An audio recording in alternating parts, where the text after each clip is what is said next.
우리 마음을 하나님 앞에 올려드리도록 하겠습니다.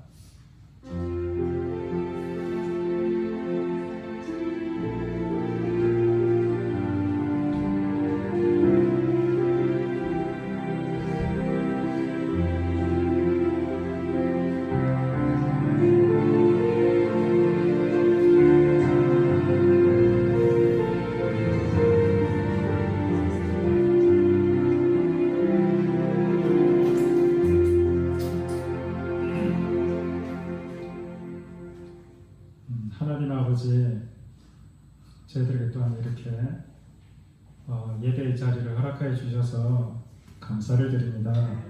하나님, 이 땅을 살아나가면서 보이는 것들과 보이지 않는 것들의 싸움 속에서 우리가 언제나 넘어지지 않게 하시고, 우리가 보이는 것들을 붙드는 것이 아니라 보이지 않는 것들을 붙드는 믿음의 용사가 되게 하여 주시옵소서.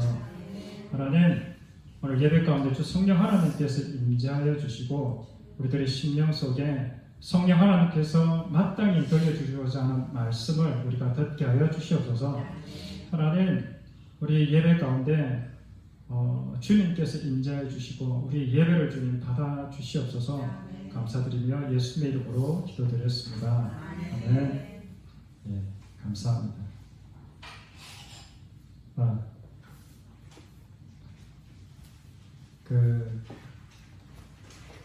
수요일이 지나고 목요일부터는 시간이 되게 이렇게 천천히 가는데, 주일 지나고 월요일 되면 주일이 딱 지나고서부터는 시간이 어떻게 빨리 가는지, 하여튼 이렇게 또 예배 시간이 설교에 대한 부담감이 준비할 때마다 늘 있습니다.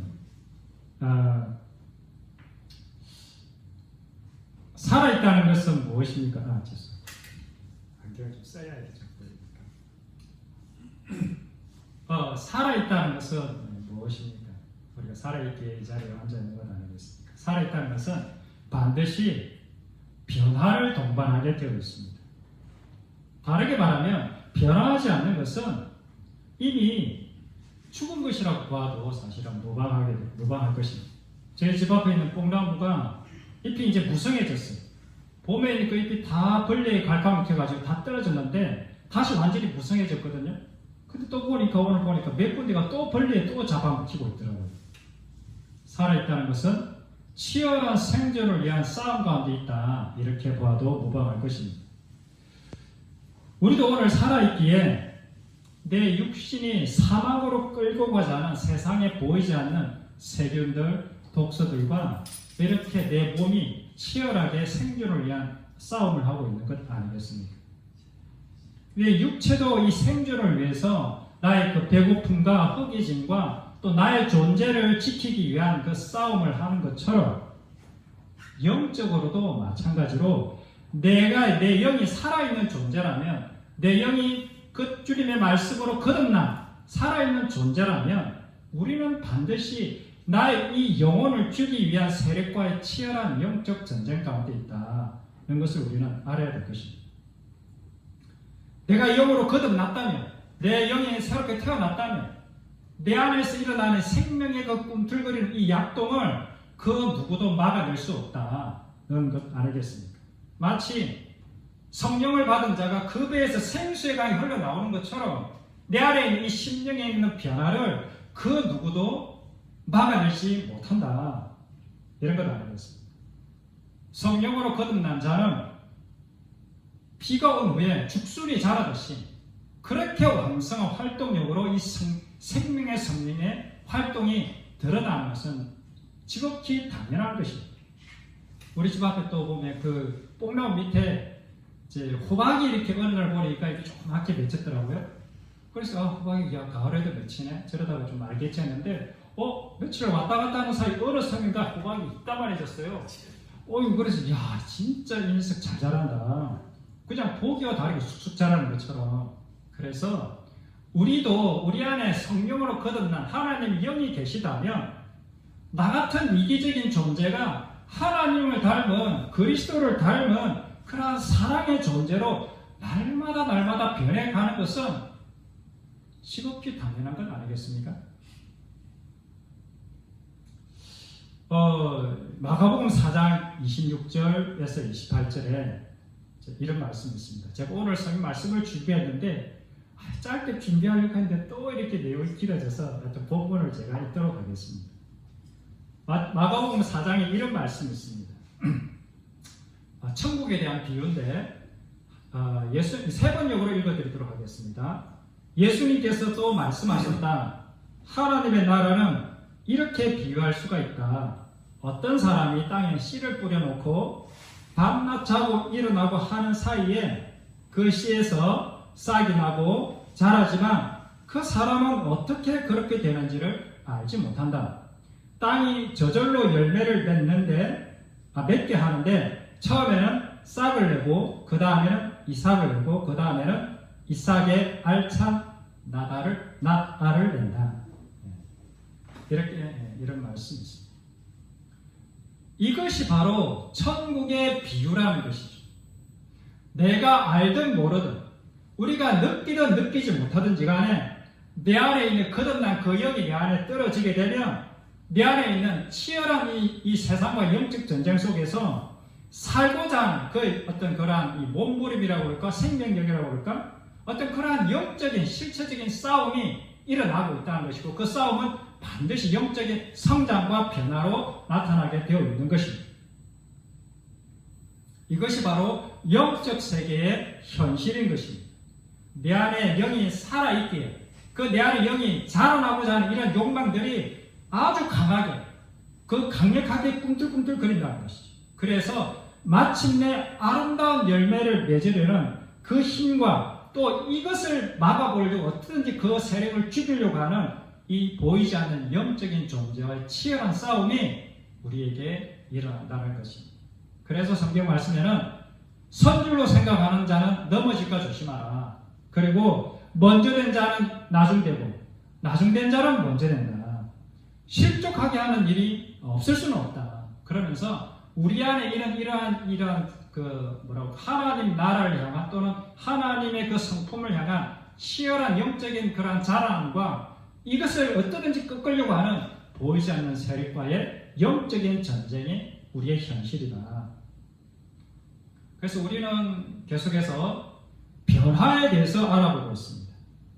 이 변화는 오늘 이렇게 아침에 읽어준 본문의 말씀처럼 땅이 스스로 열매를 맺는다고 이렇게 성경 말씀이 나와 있는데 마찬가지로 이 변화는 내가 변화를 만드는 것이 아니라 내 속에 떨어진 씨앗이 내가 그것을 잘 관리하고 보호를 했더니 그것이 자라나고 그것이 내 속에 태동해서 나도 모르는 사이 어느덧 내가 예수님을 닮아 있는 모습으로 바뀌어져 있는 것을 내가 경험하는 것입니다.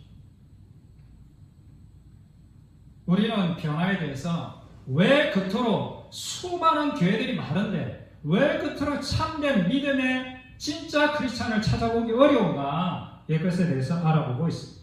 왜 참된 변화, 참된 진짜 거듭난 사람의 이런 모습들을 왜 그리 찾아보기 어려운가? 그것은 첫 번째 우리가 알아본 것은 내가 변하려고 했기 때문에 즉 다시 말하면 내 안에 생명의 씨앗을 받지 않고 자체로 받은 경험이 없이 내가 스스로 그냥 그 열매를 맺으려고 하기 때문에 거기서는 도저히 이렇게 싹이 자라날 수가 없는 거죠. 생명의 씨가 없는데. 두 번째, 내가 이기적인 존재, 나라는 존재가 죄악들이라는 존재라는 것을 몰랐기 때문에 즉 다시 말하면 돌짝밭이라서 아무리 씨앗이 떨어져도 그곳에서는 싹이 날 수가 없는 그러한 존재라는 것을 몰랐기 때문에 변화가 없었던 것입니다. 세 번째로는 내 속에서 혹시 싹이 났더라도 내 자아를 이 어떤 세상으로부터 이렇게 요구하는 그 내 자아를 죽이려는 훈련을 하지 않았기 때문에 싹이 돋아나더라도 세상의 염려와 재물의 유혹과 어떤 핍박과 박해의 시련이 올 때 그것으로 인해서 내가 넘어지게 돼버린 그러한 것으로 인해서 내 안에 진정한 변화를 경험하지 못하게 된다. 이렇게 알아보았습니다. 우리는 하나님을 믿으면서도 왜 늘 염려와 불안과 걱정과 근심에 쌓여서 살아가는가?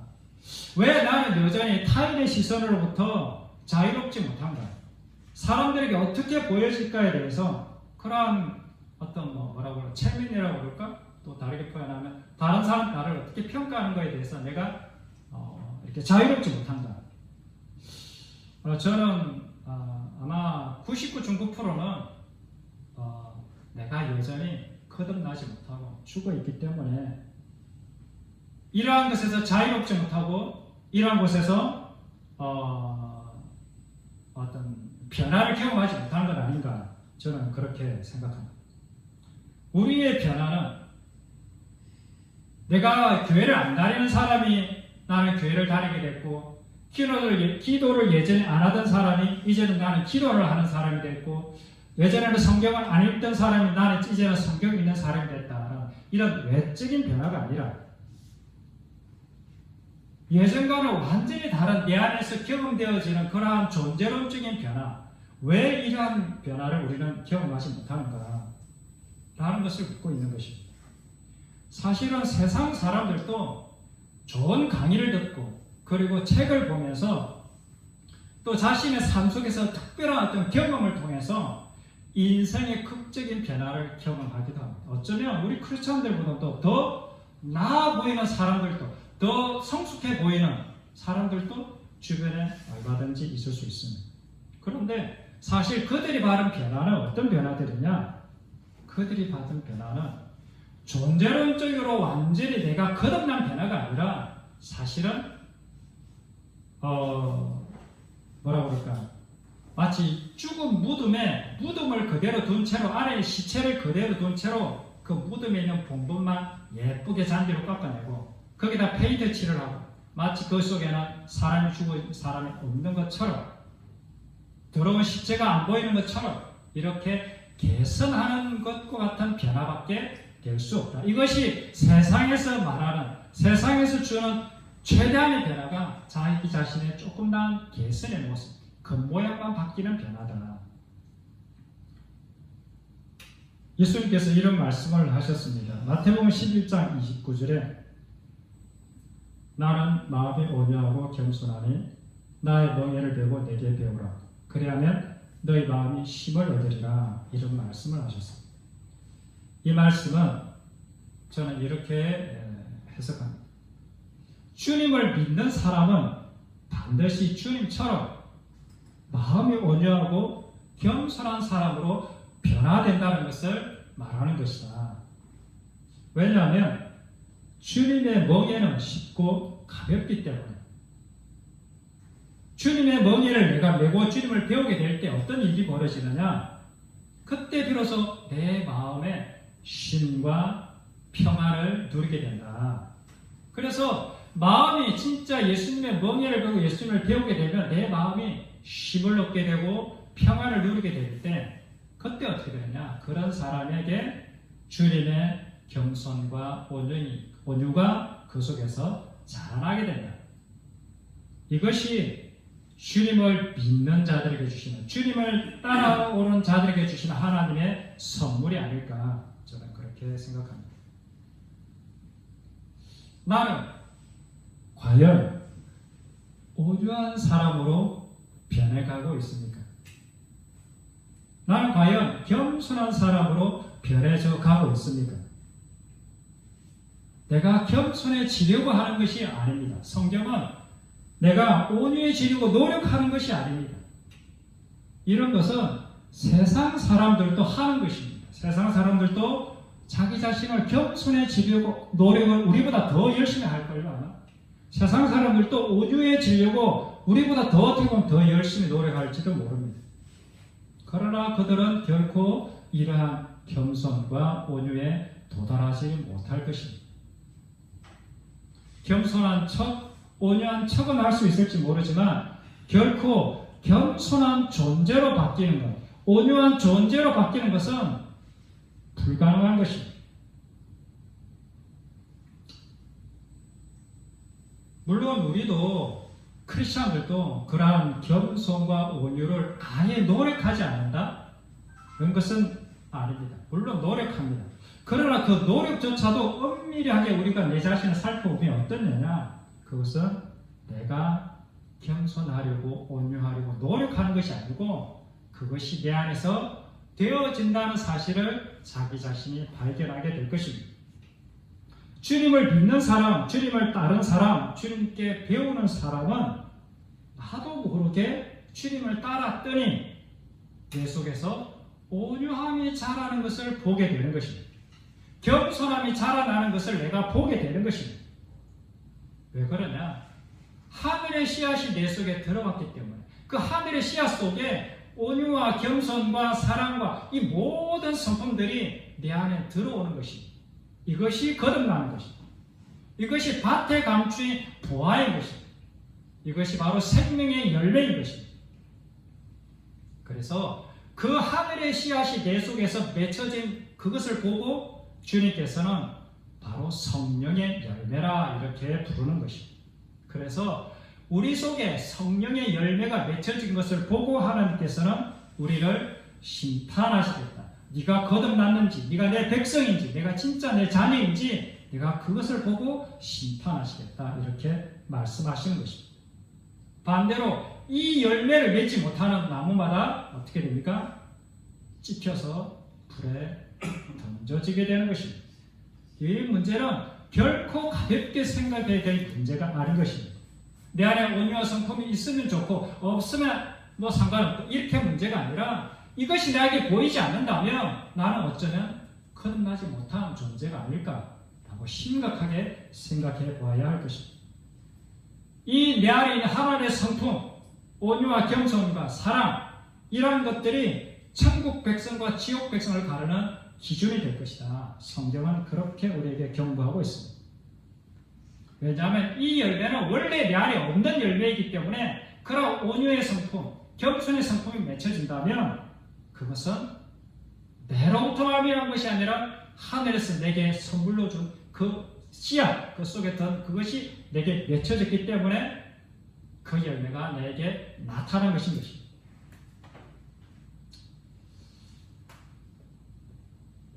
나에게도 이러한 주님의 온유와 겸손이 자라나고 있는가?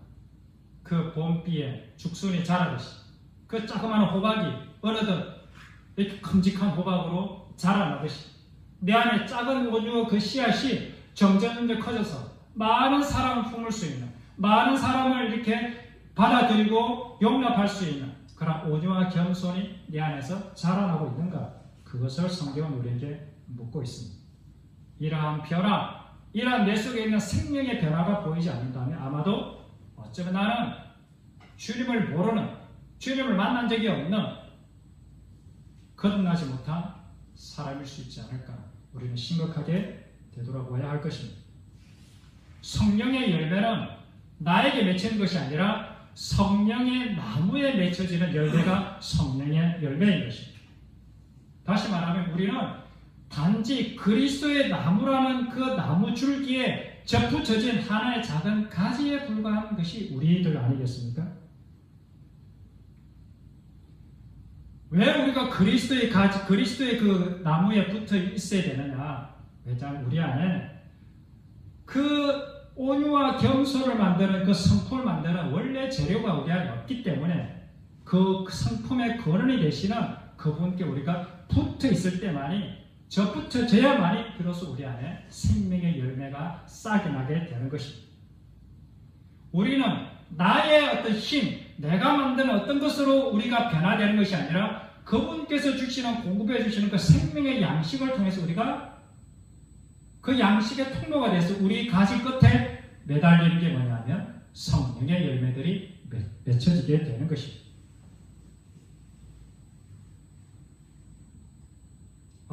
우리가 아무리 귀신을 쫓아내고 병을 고치고 방언을 말하고 산을 옮길 만한 믿음이 있다 할지라도, 그리고 또한 내 몸을 불살하게 내어주는 그런 기가 막힌 헌신이 있다 할지라도 이 성령의 열매, 이 온유와 겸손의 열매, 십자가 사랑의 열매가 없다면 사실은 주님 보실 때는 너는 아무것도 아니야 라고 이렇게 성경은 선언하는 것입니다. 너는 전혀 쓸모가 없는 인간이야. 쓸모없는 무익한 열매 맺는 나무야. 마태복음의 표현을 빌리자면 너는 불법을 행한 자야. 이렇게 이야기가 되는 것입니다. 비가 내리고 창수가 나고 하나님의 심판이 내려지는 그날에 우리는 다 쓸려 내려가 비참한 최후를 맞이하게 될 것입니다. 따라서 내가 예수님을 믿는다고 하면서 내가 하나님의 백성이라고 주장하면서 내 삶 속에 내 일상 속 가운데 그 일어나는 일들 가운데서 내가 자꾸 화가 난다. 내가 자꾸 성질이 올라온다. 내가 자꾸 신경질이 난다. 짜증이 난다. 이건 그 속에 예수님이 안 계시다는 증거일 수 있습니다. 성령님이 안 계시다는 증거일 수 있습니다. 혹 성령님이 계시더라도 조만간에 어쩌면 그 사람에게서 성령님이 떠나가시게 될 것이라 저는 그렇게 생각합니다. 자꾸 음란한 생각이 올라오고 자꾸 정욕의 생각이 올라오고 게임을 생각하고 자꾸 쇼핑하고 싶은 생각들 각종 음란물들이나 또한 자녀와 가족들에 대한 집착이 아직도 내 속에 있다는 것, 그리고 건강에 대한 과도한 집착이나 장래일에 대한 지나친 염려나 심지어 자기가 꿈꾸는 비전들이라 할지라도 이러한 것들에 내가 사로잡혀 있다면, 그리고 내가 지옥에 가기 싫어서 지옥 가는 것이 무서워서 천국 가기 위해서 예수님을 믿는 사람이라면 엄밀하게 따지자면 그 모든 뿌리는 나의 이기적인 탐심에서부터 나온다는 사실을 우리는 기억해야 할 것입니다.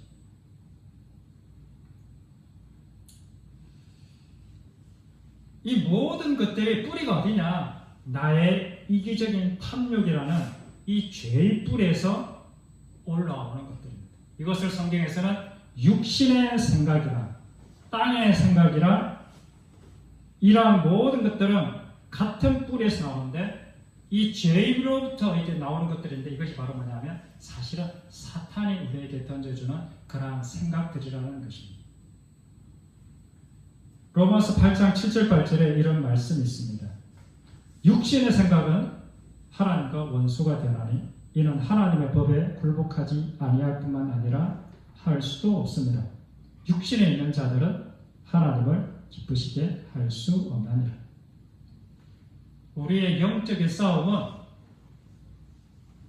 육신을 따라갈 것인가, 아니면 성령을 따라갈 것인가, 육신의 생각을 따라갈 것인가, 아니면 하나님의 말씀을 따라갈 것인가. 이 싸움이 우리의 영적인 싸움인 것입니다. 내일의 삶 속에서 내 속에 올라온 이 나로부터 올라오는 이게 이제 그 나의 이기적인 그 어떤 이 욕망에서 올라오는 이것들과 아니면 성령께서 올라오시는 그 성령의 소욕들과의 싸움이 바로 우리의 일상의 삶이고 일상의 싸움인 것입니다. 이러한 싸움에 있어서 우리의 무기가 무엇입니까? 그것이 바로 주님과의 교제인 것입니다. 이것이 예수님께서 나는 포도나무요 너희는 가지니 저가 내 안에 내가 저 안에 있으면 과실을 말이겠나 나를 떠나서는 아무것도 할 수 없느니라 하신 말씀인 것입니다. 주님과의 살아있는 교제, 이것이 바로 뭐냐면 내가 그분 안에 붙어있는 것, 이것이 바로 우리의 유일한 싸움의 무기인 것입니다. 이것이 말씀과 기도로 이것이 가능한 것입니다. 그래서 우리는 말씀을 보아야 되고 그래서 기도를 해야 되는 것입니다. 나의 욕심을 위해서 채우기 위해서 말씀을 읽는 것이 아니라, 천국 가기 위해서 말씀을 읽는 것이 아니라, 또는 나의 나의 이기적인 욕망을 채우기 위해서 기도를 하는 것이 아니라 내가 주님을 사모해서, 내가 주님을 사랑해서 그분 안에 붙어있기로 하는 것, 그분으로부터 생명을 공급받기 위해서 내가 그분께 붙어있기로 하는 것, 이것이 바로 우리가 주님과의 교제의 근원인 것입니다. 말씀은 우리의 심령의 힘이고 에너지인 것입니다. 기도는 그 힘과 에너지의 근원이 나에게 있지 않고 오직 하나님끼리만 있다는 선언인 것입니다. 그 말씀의 힘과 에너지를 내 살과 피에 공급하는 과정이 바로 기도인 것입니다. 그래서 빌립보서 4장 6절 7절에 이런 말씀이 있습니다. 아무것도 염려하지 말고 다만 모든 일에 기도와 간구로 너희 구할 것을 감사함으로 하나님께 아뢰라. 그리하면 모든 지각에 뛰어나신 하나님의 평강이 그리스도 예수 안에서 너희 마음과 생각을 지키시리라. 아멘. 우리의 존재론적인 변화의 원동력은 우리 존재론적인 변화의 그 생명의 그 뿌리는 오직 그분 아래만 있습니다. 그분께 기도와 간구로 나의 죽음을 고백하며 그러면 하늘의 평강이 강물처럼 내 안에 임하는 것을 경험하게 될 것입니다. 변화의 주체는 오직 하나님, 예수 그리스도, 성령 하나님, 삼위일체 하나님이십니다. 그러나 내가 해야 될 요소가 한 가지가 있습니다. 그것은 자신의 절망을 깨닫는 것입니다. 자신의 존재론적인 변화에 대한 갈망을 내가 소유하는 것입니다. 마치 이스라엘 백성들이 애굽에서 종살이하면서 그 바로의 그 이집트 백성들의 그 박해와 그리고 그 시련과 이거 말할 수 없는 그런 고난 가운데서 이제는 더 이상 땅의 것에 소망이 없음을 깨닫고 하늘의 아버지를 향하여 날마다 부르짖는 그 울부짖었던 것처럼 우리도 내 존재의 비참한 현실, 내 안에 살아난 것이 하나도 없는 이 죄악덩어리인 존재의 비참함을 깨닫고 하나님 앞에 울부짖어야만 비로소 하늘의 구원의 손길이 내게 은혜로 주어지는 것입니다. 출애굽기 2장 23절 25절에 이런 말씀이 있습니다. 여러 해 후에 애굽 왕은 죽었고 이스라엘 자손은 고된 노동으로 말미암아 탄식하며 부르짖으니 그 고된 노동으로 말미암아 부르짖는 소리가 하나님께 상달된지라. 하나님이 그들의 고통 소리를 들으시고 하나님이 아브라함과 이삭과 야곱에게 세우신 그 언약을 기억하사 하나님이 이스라엘 자손을 돌보셨고 하나님이 그들을 기억하셨더라. 주님, 이 비참한 존재를 제발 좀 불쌍히 여겨주십시오. 이 땅에서는 주님 소망이 없습니다. 나라는 존재는 너무 초라하고 보잘것없는 존재입니다.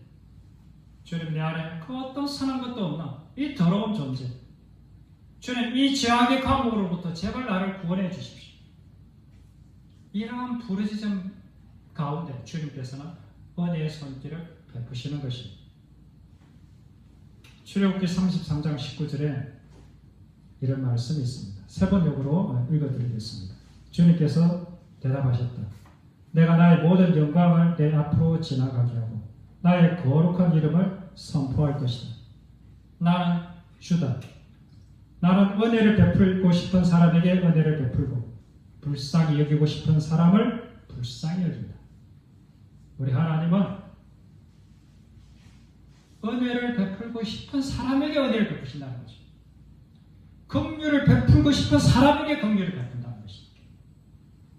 모든 사람 누구에게나 긍휼을 베풀 것 같지만 사실은 하나님의 일반 은총이지만 하나님이 구원하시는 그 은혜는 하나님의 은혜를 받을 만한 사람에게 은혜를 주신다는 거죠. 그러니까 우리가 해야 될 것이 무엇입니까? 우리는 하나님의 은혜를 입을 수 있는 사람으로 내가 그러한 자리에 들어가는 것이 우리가 해야 될 일인 것입니다. 하나님의 은혜와 긍휼을 받을 수 있도록 그분의 호의와 그분의 그 긍휼을 받을 수 있도록 다만 우리는 힘쓸 뿐입니다. 어떤 사람이 주님의 은혜와 호의와 긍휼을 입는가? 그것이 성경에서는 신약에 이렇게 표현하고 있습니다. 심령이 가난한 자에게 내가 은혜를 베풀어 주겠다. 애통하는 자에게 내가 긍휼을 베풀어 주겠다. 주님의 은혜와 긍휼을 간절히 구하는 자에게 내가 은혜와 긍휼을 베풀어 주겠다. 이것이 성경 이야기가 아니겠습니까? 왜 하나님께서는 이런 사람들에게만 은혜를 베푸시는가? 그건 저도 모릅니다. 하나님께서 토기장이가 진흙을 하나는 이거를 이렇게 만들고 하나는 저렇게 만들듯이 하나님의 마음인 것이 그래서 우리가 해야 될 것은 하나님, 우리를 불쌍히 여겨주십시오. 우리를 긍휼히 여겨주십시오. 제 손을 잡아주십시오. 우리는 그것밖에 주님 앞에 할 것이 없는 존재인 것입니다. 인간이라는 존재는 어떤 존재일까? 나라는 존재는 그저 단지 흙일 뿐입니다. 흙에서 왔다 흙으로 돌아가는 한낱 먼지고 티끌일 뿐인 것입니다. 아무것도 아닌 것입니다. 구원이란 흙덩이에 불과한 이 존재 속에 하나님의 영이 들어와서 다시금 하나님을 닮은 새로운 생명이 되는 것. 이것이 구원인 것입니다. 하나님 우리에게 영이 들어오려면 우리가 그리스도와 함께 십자가에 죽어지는 사건이 내 안에 있어져야 비로소 그분의 영이 내 안에 들어오게 되는 것입니다. 예수를 믿는다는 것은 무엇입니까? 그것은 나라는 존재가, 나의 이기적인 존재가 예수님과 함께 그 십자가의 골고다에 같이 못 박히는 사건이 예수님을 믿는 사건인 것입니다. 그 골고다에서, 그 죽음의 골짜기에서 내가 주님과 함께 죽었다는 것을 깨닫는 것이 예수님을 믿는 것입니다. 내가 이미 그분과 함께 죽었구나. 나는 이제 내가 사는 것이 아니라 내가 살아가는 이유는 내 안에 계신 그분이 내 안에 살아가기 때문에 내가 이제는 살아있는 존재가 되는 것을 믿는 것. 이것이 예수님을 믿는 것입니다. 그래서 날마다 나를 죽이면 내가 가지고 있던 이 자아, 나의 의지, 나의 교만, 나의 정욕, 탐심, 이러한 자아를 날마다 내가 내려놓으면, 날마다 나의 죽었음을 기억하면 그때부터 내 안에 그리스도께서 활동하기 시작한다는 것입니다. 그러면 비로소 내 안에 그 놀라운 변화들이 일어나기 시작하는 것입니다. 자그마한 호박이 점점 자라서 마침내 크고 튼실한 호박, 맛있는 호박이 되는 것처럼 우리 안에도 그렇게 생명의 활동이 자라나기 시작하는 것입니다. 이것이 하늘나라의 생명의 법칙인 것입니다. 그때부터 비로소 내 안에서 성령으로부터 말미암는 참된 생명의 변화가 주어지는 것을 나도 알게 되고 내 주변에 있는 사람들도 알기 시작할 것입니다. 이 참된 생명의 변화를 위해서 허락하신 그 길이, 그 좁은 길이 뭐냐? 그것이 바로 광야의 길이고 십자가의 길인 것입니다. 그래서 우리는 광야의 길을 사모해야 합니다. 우리는 십자가의 길을 사모해야 합니다. 우리는 고난을 사모해야 합니다. 그래야 우리 속에 이 생명이 이 과일이 마치 아침 저녁 심한 일교차 가운데 과육이 단단해지고 맛이 나고 향기가 나듯이 우리 속에 이 수많은 시련과 고난과 아픔이 우리를 어떻게 만드느냐? 더욱더 주님의 닮은 아름다운 향기를 내는 그런 거름이 되고 재료가 되기 때문에 그렇습니다. 광야 훈련의 제1의 목표가 무엇입니까? 그것은 바로 나는 없어지고 오로지 주님만 존재하는, 주님만 따라가는 그러한 순종의 훈련하는 것이 바로 광야인 것입니다. 순종하려면 어떻게 해야 되냐? 내 자아가 죽어야 순종이 비로소 가능한 것입니다. 내 생각, 나의 뜻, 나의 의지가 사라져야 비로소 순종이 가능한 것입니다. 내 자아를 죽이는 훈련, 나의 생각과 감정과 의지를 죽이는 훈련, 그리고 주님의 뜻에 온전히 순종하는 훈련, 이것이 바로 우리의 신앙의 훈련인 것입니다. 구름이 움직이면 나도 움직이고 구름이 멈추면 나도 멈추는 훈련. 내가 보기에 아무리 좋아 보여도, 내가 보기에 이것은 하나님이 기뻐하시면 하는 것이라 생각하여도 성령님께서 멈추라 하시면 내가 멈춰서 하는 훈련. 이것이 광야의 훈련인 것입니다. 이것이 바로 믿음으로 사는 자의 훈련인 것입니다. 이스라엘은 이 훈련에 실패를 했습니다. 그들은 눈에 보이는 것들을 뛰어넘지 못했습니다.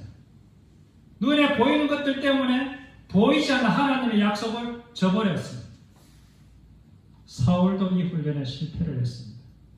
눈에 보이는 것들, 사람들의 인정과 평가, 이 땅의 것들로 인해서 걸려 넘어졌습니다. 믿음의 길에 들어선 사람 가운데 걸려 넘어진 사람들은 모두가 다 한결같이 이 땅의 것들로 말미암아 걸려 넘어지고 실패한 자들인 것입니다. 주님께서도 광야에서 시험을 받으셨습니다. 주님은 성령의 능력으로 이것을 능히 뛰어넘으셨습니다. 이 땅에 있는 모든 것이 무엇입니까? 육신의 정욕과 안목의 정욕과 이생의 자랑, 이 모든 것들을 주님께서는 다 뛰어넘으셨습니다. 그리고 우리에게 그 길로 따라오라고 오늘도 요청하고 있는 것입니다. 이 광야의 훈련, 이 십자가의 길의 훈련은 한마디로 내 자아가 죽어지는 훈련이고 내가 없어지는 훈련이고, 이 내 자아의 죽음이 없이는 결코 이 땅의 것으로부터 우리는 자유롭지 못할 것입니다.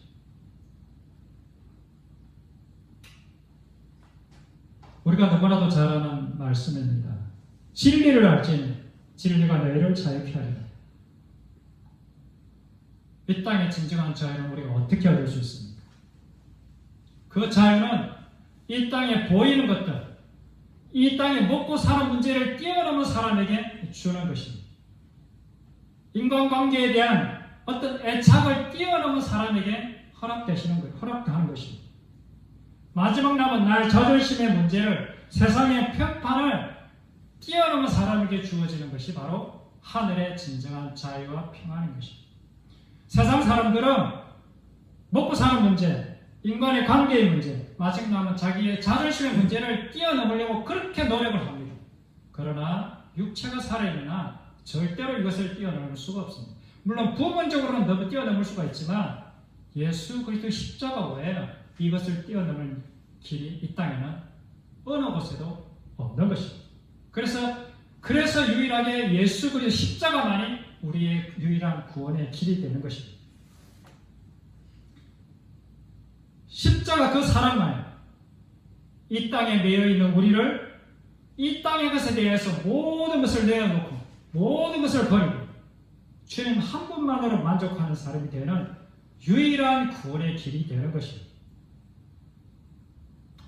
크리스찬이 된다는 것은 나는 더 이상 애국에서처럼 나의 생존을 위해 살아가는 존재가 아니라는 것을 선포하는 것입니다.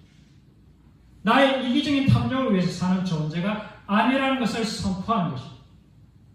그리고 내 곁에 지극히 작은 한 영혼을 위해서 내가 살아가는 존재가 되었다는 것을 선언하는 것입니다. 그리고 그러한 존재가 되었다는 것을 날마다 잊지 않고 기억하는 것, 이것이 주님과의 동행이고 이것이 우리가 예배드리는 이유고 이것이 우리가 말씀과 기도를 하는 이유가 되는 것입니다. 이것을 우리의 신앙 생활이라고 부르는 것입니다. 그래서 성경에는 이런 말씀들이 너무나도 많이 있습니다. 우리 중에는 로마서 14장 7절 8절에 우리 중에 누구든지 자기를 위해 사는 자가 없고 자기를 위해 죽는 자도 없도다. 우리가 살아도 주를 위해서 살고 죽어도 주를 위해서 죽나니 그러므로 사나 죽으나 우리가 주의 것이로다. 마가복음 8장 35절에 누구든지 자기 목숨을 구원하고자 하면 잃을 것이요 누구든지 나와 복음을 위하여 자기 목숨 잃으면 구원하리라. 마가복음 10장 29절 30절 예수께서 이르시되 내가 진실로 진실로 너희에게 이르노니 나와 복음을 위하여 집이나 형제나 자매나 어머니나 아버지나 자식이나 전토를 벌인 자는 현세에 있어서 집과 형제와 자매와 어머니와 자식과 전토를 백배나 받되 박해를 경하여 받고 내세의 영생을 받지 못할 자가 없느니라. 아멘. 물론 이 말씀을 좀 더 자세하게 해석을 해야 되지만 어쨌든 결론은 우리가 크리스천이 된다는 것은 날마다 나를 온전히 주님께 내어드리는 존재가 되었음을 확인하는 것입니다. 그것을 선언하는 것입니다.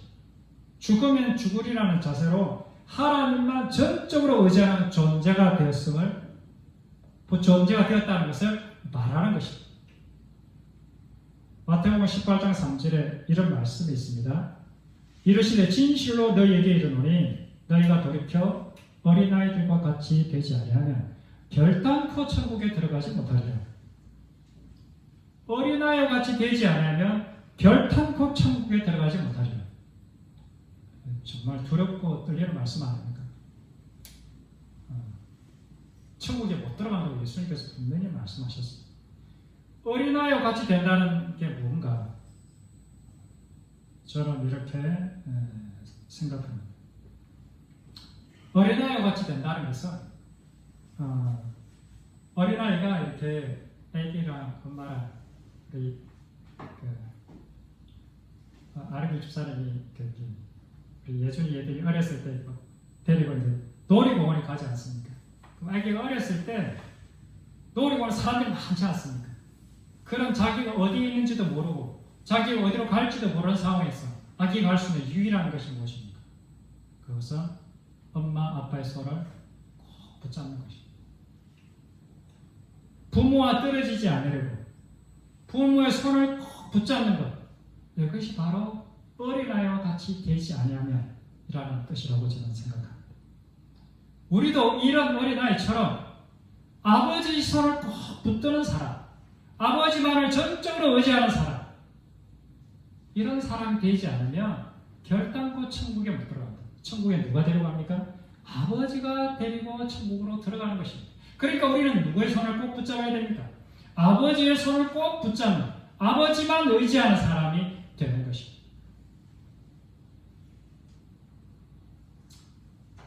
우리 눈에 보이는, 내 눈에 보이는 세상의 것들을 따라가면 안 됩니다. 다른 이웃집 아저씨를 따라가면 안 됩니다. 아빠처럼 비슷하게 보이는 그 사람을 따라가서는 안 됩니다. 우리는 세상에 보이는 것들에 넘어지지 않는 존재가 되어야 합니다. 세상에 바람과 파도가 밀려와도 우리가 죽게 되었던 그런 상황에서도 호들갑 떠는 쟤들처럼 그러한 존재가 되지 않는 것을 말하는 것입니다. 왜냐하면 그 배에 바람과 파도가 치는 그 배 가운데 예수님은 주무시고 계셨는데 능히 바람과 바다를 잠잠케 하시는 예수님과 함께 있었음에도 불구하고 그들은 우리가 죽게 될까 두려웠어요. 우리는 하나님을 믿는 하나님의 백성들입니다. 우리 곁에 늘 언제나 주님께서 함께 하시는, 바람과 바다를 능히 잠잠케 하시는 그분이 지금은 주무셔서 보이지 않고 우리를 찾아오지 않을 것 같을지 모르지만 우리와 함께 하시기에 우리는 전혀 요동하거나 두려워하거나 걱정할 필요가 전혀 없는 것입니다. 세상이 아무리 흉흉하다 할지라도 내가 돈을 잃었거나 건강을 잃었거나 혹은 가족을 잃었거나 혹은 나의 마지막 남은 자존심마저 완전히 바닥이 났거나 그런다 할지라도 우리는 이 땅에서 결코 두려워하거나 놀라거나 좌절하거나 실망할 필요가 없는 것입니다. 우리는 이 세상에 내 마음을 굴복하지 않고 오직 하나님만을 절대적으로 의지하는 그런 존재가 되는 것, 이것이 거듭난 자의 인생이고 모든 신자의 신앙 생활인 것입니다. 매일의 일상 속에서 우리 눈에는 비록 보이지 않지만 살아계신 하나님, 영원하신 하나님을 절대적으로 신뢰하는 것, 선하신 하나님을 견고히 붙잡는 훈련을 하는 것, 내가 너를 결코 버리지 않고 너를 떠나지 않으리라는 그 약속의 말씀을 붙드는 훈련, 그리고 죽은 자를 살리시는 그 하나님을 온전히 신뢰하는 훈련을 하는 것, 이것이 우리에게 요구되는 마땅한 신앙생활의 훈련인 것입니다. 이 모든 것을 통틀어 성경은 이것을 이렇게 부르고 있습니다. 오직 의인은 믿음으로 말미암아 살리라. 다 같이 기도하겠습니다.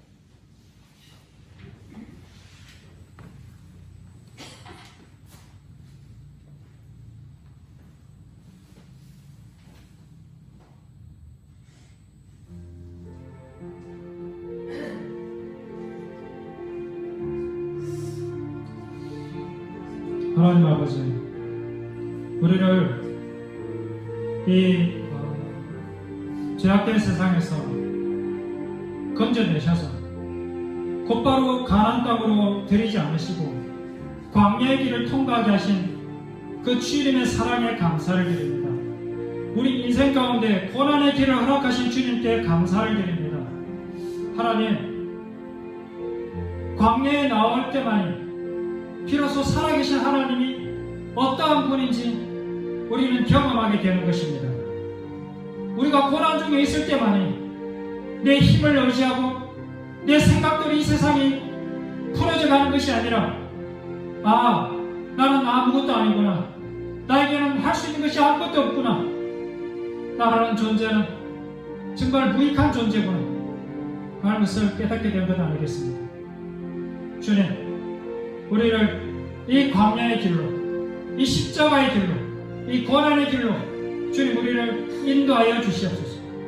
하나님, 그 가운데서 우리가 하나님을 붙드는 훈련, 하나님만을 전적으로 신뢰하는 훈련, 이것을 우리에게 허락하여 주심에 감사를 드립니다. 하나님, 우리가 날마다 주님을 신뢰하기를 원합니다. 보이는 것들에 우리의 마음을 빼앗기지 않고 보이지 않는 영원하신 하나님, 그분의 약속을 붙드는 훈련, 우리가 이것을 이 땅 가운데서 능히 감당해낼 수 있도록 주님 우리에게 은혜를 내려 주십시오. 우리 다 같이 기도하도록 하겠습니다. 살아계신 아버지 하나님, 하나님을 감사합니다.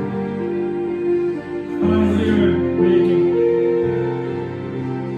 눈에 보이는 것들이 아니라 눈에 보이지 않는 그 영원하신 하나님을 향한 소망을 주셔서 감사를 드립니다. 사탄은 우리로 하여금 눈에 보이는 것들로 아버지 하나님 우리의 탐심을, 우리의 정욕을 부추겨서 영원한 하늘나라에 대한 소망을 꺾으려고 하고, 아버지 하나님 우리로 하여금 이 생명을 빼앗아가지고 사탄이 우리를 그렇게 공격하고 있습니다.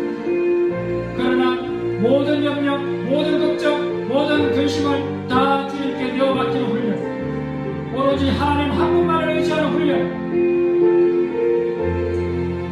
하늘에서 내려주는 그 만나를 날마다 받아먹는 그러한 훈련, 내 자아를, 내 생각을, 나의 의지를 주님 앞에 다 내어놓는 훈련, 이 훈련을 통해서 내 안에서 하나님의 아름다운 성품, 주님의 온유와 겸손과 그 십자가의 사랑이 내 안에서 온전히 자라는 이러한 삶의 아름다운 열매를 발견하는 그러한 은혜의 날을 허락하여 주시옵소서.